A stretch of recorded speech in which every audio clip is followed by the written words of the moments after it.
Hello and welcome to IGN Overclocked, episode 25. I'm your host, Mitch Dyer, joined as always by Marty Sluva. Hi, Mitch Dyer. It's been a while. I'm here often sometimes. Welcome back. Thanks, man. Chloe Rad, welcome back as well. Hello. Hi, Chloe. Glad to have Hi. you. Chloe's on the show this week. Marty's on the show this week. Dan is not. So we're going to talk about Dark Souls Yay! basically the whole time. So we don't have to talk about XCOM? Is that what you're saying? That's true. the best. We've been playing a lot of Dark Souls. Yeah. Chloe, you wrote a featurey editorial that I really Yeah. liked called Dark Souls 3 is the hardest Dark Souls It yet. is. And that sort of means something because you play a whole bunch of Dark Souls. I've played a lot of Dark Souls. Yeah. And this one definitely is bringing me back to kind of like the first time I played Dark Souls 1, you know, that level of difficulty. And so I Yeah. talk a bit about it. I talk a bit about in my piece about how like Dark Souls 2 for me, the first time I played was like super easy and super disappointing. And like even Bloodborne, as tough as it was in its own like unique ways, was kind of toned down a little. It was a different kind of hard, you know? Yeah. Like the combat was a bit more aggressive and stuff. Like Dark Souls, the combat is much slower in terms of pacing and it's much heavier and stuff.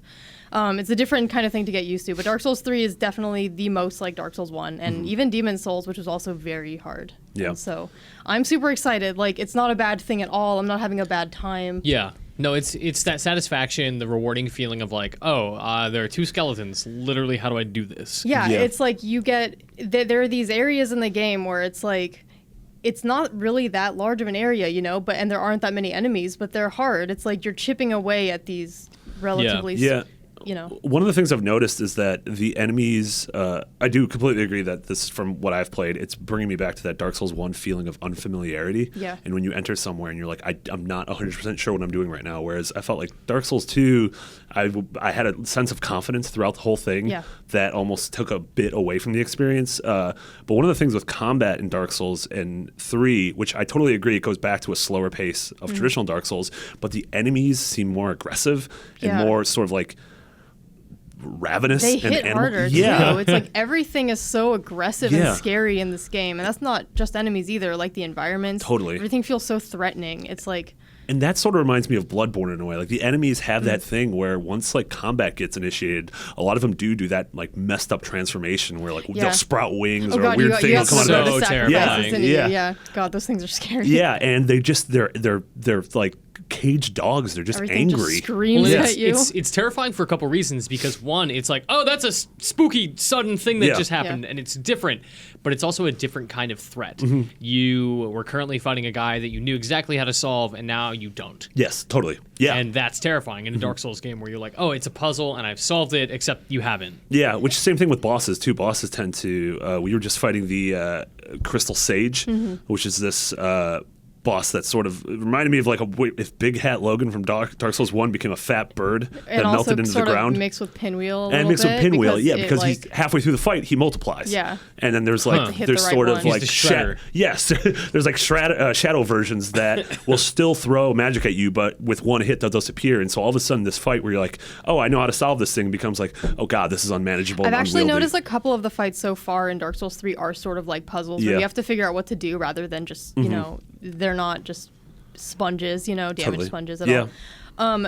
Another thing that makes Dark Souls 3 really hard outside of combat is just the exploration, you know? Like, I think part of the reason why Dark Souls 2 was so easy was that the world felt very linear, you know? Yeah. You it was almost like a hallway simulator with nice backdrops. Yeah, we talked about this very briefly. I can't remember if it was on a podcast or not, but the idea that it's, you know, Dark Souls 1 is very, very large, but it's not actually... It is, but it's also not a huge amount of space. It comes from depth and density. The way it wraps around itself. And like underneath and around and inside of itself, right? Like you're going into tombs and you're going into places where you're like, oh, there's something in here. Yeah. And at first it's a room, but then you go down the stairs and you're like, there's a whole sewer system in here. Yeah. Like, oh and God. then you turn a corner and you're like, oh, I'm at the very beginning of the game all of a sudden. It's like, it's this really well-designed maze. And that is, in terms of level design, what Dark Souls 3 it's like a 3D goes back Castlevania. to. I mean, totally. That moment in Dark Souls 1 where you go from you find the elevator in the Undead Parish and you go back down to the Firelink Shrine is, to me, like, that's the, like, Symphony of the Night or Super Metroid. Where like, oh, this whole thing is connected. That's what kind of the game this is, yeah. Whereas Dark Souls 2 didn't really hit, like, Dark Souls 2 was very much, like, certain roads led back to Majula, but, like, overall, it felt like it was, like, these long spokes and levels felt almost interconnected or not interconnected in a way that you would, like, use a bonfire just to get somewhere. Yeah, you just move from level to level, and that was kind of it. In Dark Souls 3, I'm totally feeling the pressure just in all aspects of the game. Combat, like trying to find my way around, like it's just beautiful. Yeah, which is funny because all of it, like handful of us are playing in the office for for review and for wikis and for features, and it's a lot of people who are seasoned, Bloodborne Souls players, and everyone is sort of the same mindset. Yeah. Like no one is like, oh, this is easy. Everyone's like, oh, geez, this is it. Yeah. The thing about it too is like I feel like the easy dismissive way to look at Dark Souls 3, especially in light of your article, like it's the hardest one yet. Everyone looks at it and is like, the game hates you and it doesn't want you to succeed. No. And I don't believe that. More than any game on the planet, I feel like this game respects the player. Yeah. And it respects the Dark Souls player because the first thing you do in this game is fight a boss. Like you walk through a couple guys, they're kind of just food to teach the new player. But if you've played a Souls game, you know that A, you can get a few souls off them, and B, you can just breeze past them. You don't need to care. And it's right into a boss fight. And it's kind of a hard one. Like, I've played a lot of Souls, and I still struggled on that first guy with the giant sword. I mean, it's absolutely a tense boss fight right from the get-go. Yeah. And it's not one of those fake boss fights where it's like you're supposed to die, and then you're reborn somewhere. It's like, no, you got to beat this thing to move on. Yeah, like you do not progress until you beat this really hard dude. Yeah.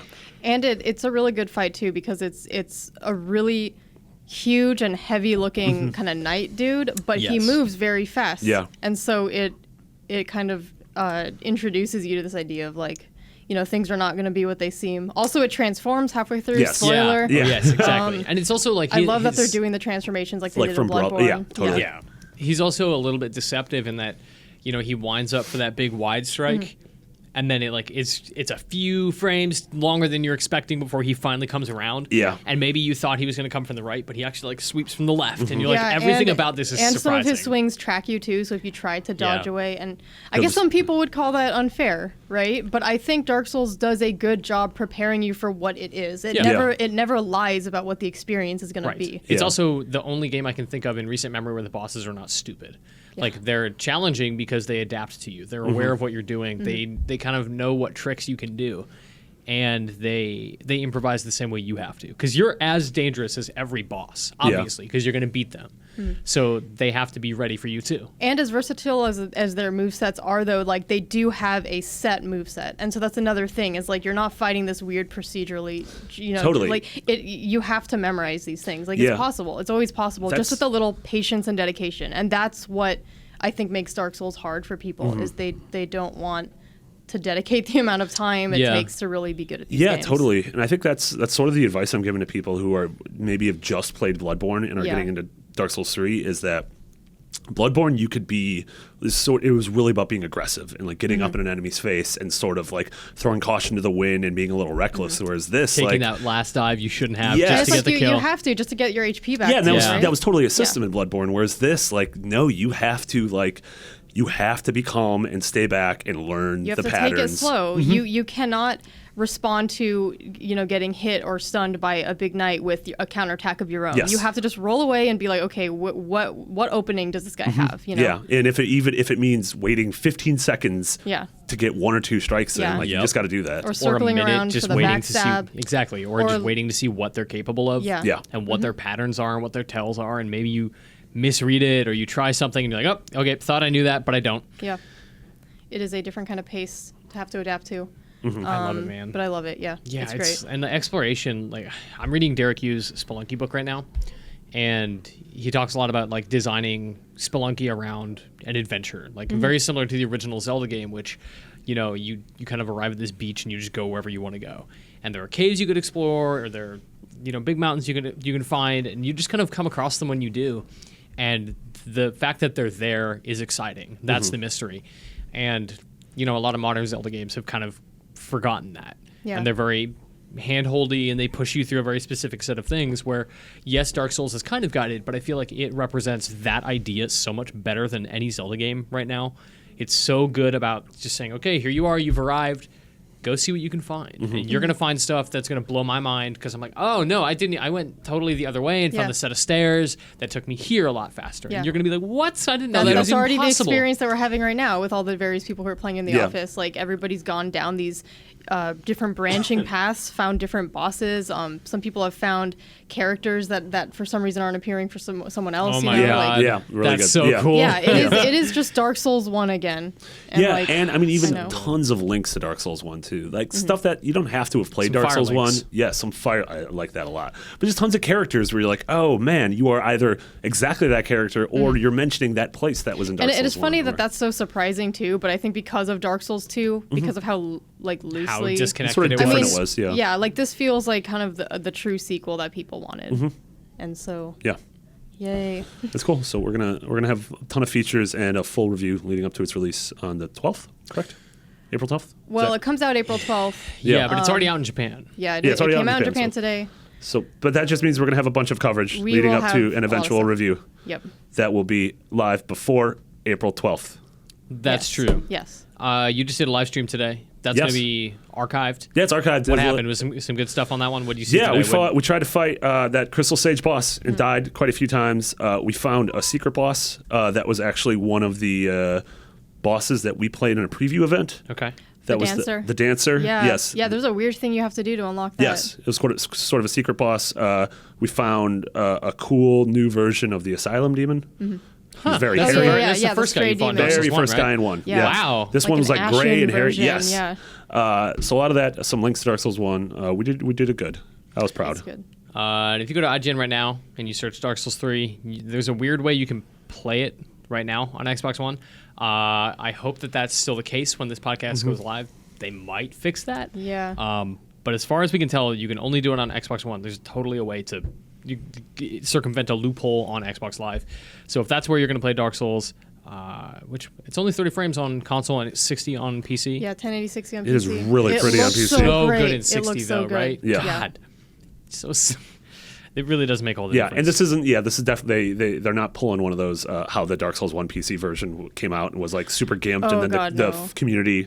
I mean, the community fixed it after like a day or two, but that always like left a bad taste in my mouth. No, Yeah. the PC version seems just fine, better Yeah. than just fine. Weirdly, The I asked best. you about the archive and what you guys did. Video literally just went live. You got out of the stream 17 minutes ago, and stuff's already on IGN. Saboteur. Our video team is so good. Yeah, I wish our editorial team was as good. Wow. Ice cold. It's fine. I'm here. I make fun of myself.